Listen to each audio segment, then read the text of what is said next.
Your recent trip to South Africa, I was reading the blog and how that affected you, I guess, in a way. Will that inspire a certain style of songwriting? It may. Yeah. It may. You know, there's a lot of world music on my iPod, but those rhythms are still things that I'm learning about and getting into, and I would love to keep adapting those into my own music and. You know, the melodies and the harmonies that you gather from various parts of the world, especially like Africa, like Paul Simon, are so brilliant. You know, so how that'll play in and how it'll fuse with my music, I'm not exactly sure yet. But should I keep traveling, it could definitely have its effect. Yeah. And back at home, the whole presidential election that's going on, you seem to feel quite strongly about the voting. This time around. I do. Is that sort of a first time that's It is. I mean, I've always voted, but this is the first time where it's like, you know what? I have a right to voice my opinion, you know?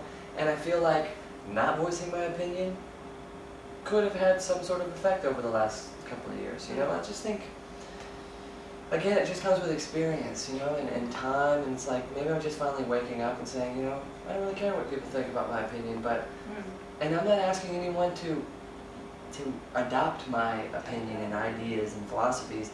I just hope that by me speaking up, I set an example for someone else that they too will want to speak up.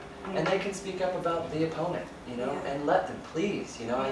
I think dialogue has been the most amazing effect that's come out of this year and these elections and stuff. The nation's finally talking, you know, and everyone's excited whether it's going to go one way or the other. It's going to go a way, and it can only be positive because there's a real mess that we've made, you know. So I just think dialogue's really important, and so I've found my corner that I love, and that's where I'm coming from with my dialogue. So and do you feel responsible in a way, being a songwriter that's heard all over the world, to make people aware of situations in other countries that some people might be ignorant to because of education? A little bit, yeah. I mean, I think that's probably where, you know, what songwriters did from the very beginning. You know, they sort of strolled into town. They were minstrels, and they had their songs of comedy and love and whatnot, and tales from another village, and dragons, and who knows, all kinds of stories from elsewhere that would come out in song. And so I think that tradition continues. You know, and I'd like to think that a musician who has an amazing opportunity to travel the world should gather bits of information and take it around. Even though we can use the internet and get as much information as we want now, it's still nice that a songwriter or a poet can come through and tell you in a different way, you know. We still read books about stories from authors from all over the world, so I think it's important that it comes in music, you know. It's not something that I'm always thinking about, you know, like, oh yes, I'm certainly going to sing about the political situation, and to me there are certain things that are relative to specific times, and I haven't yet jumped on that yet. I haven't yet figured out how to do that, you know, because I like to think that a song sort of lives in its own time, almost no time, you know. Certainly we'd be able to make sort of recognizable comments based on, oh, well, the sound of that organ is from this era, and oh, clearly he used Pro Tools or this, that, you know, like we could make those relations, but I like to think that music sort of lives in its own era, like in its own world, you know, at least maybe mine does, you know. And so with that sort of stuff, speaking about the era, with your songwriting, is that your way of keeping a diary? So if you look back at songs you've written in the past, would that be like reading back on a diary entry?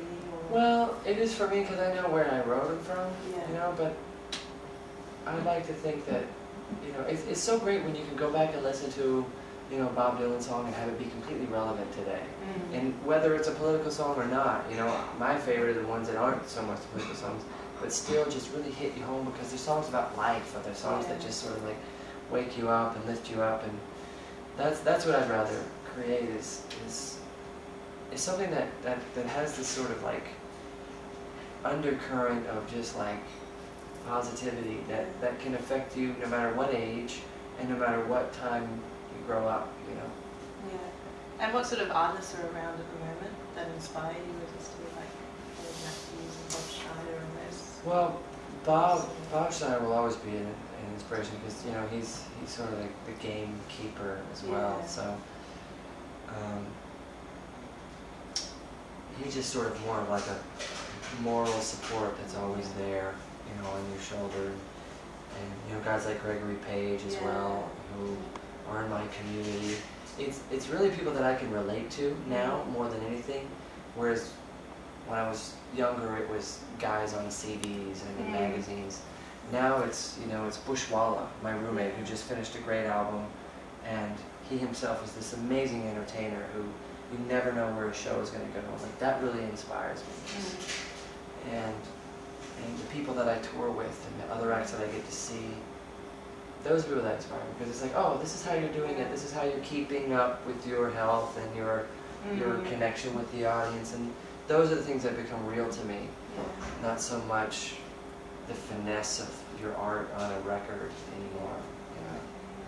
And do you find it, because you tour quite a lot, do you tend to write a lot of songs on while you're touring in the off periods, or do you usually have to take the time off to write the songs? No, I try to write as often as I can, you know. I mean, I took so much time off after the second album that it just, I didn't even think about one or the other. It was just playing all the time, writing whenever I wanted. So this is really, I'm only about a month into my travels now for actually being on tour, and this has been the first test to see, well, will I keep writing on tour? And yeah, absolutely. 24/7. Yeah, because I honestly, I don't flip channels in the hotel room, you know, I don't go out and drink with everybody. It's like, I honestly would rather sit and read and I'd honestly rather sit and write, you know. And for the first time ever, I feel like I've got a whole collection of blogs ready to go, because I've just been writing so much. And I'm just excited to keep picking up the guitar and seeing what comes out. So it's just a rocking time in my life. I'm excited to be aware and listening to the world and writing about it. And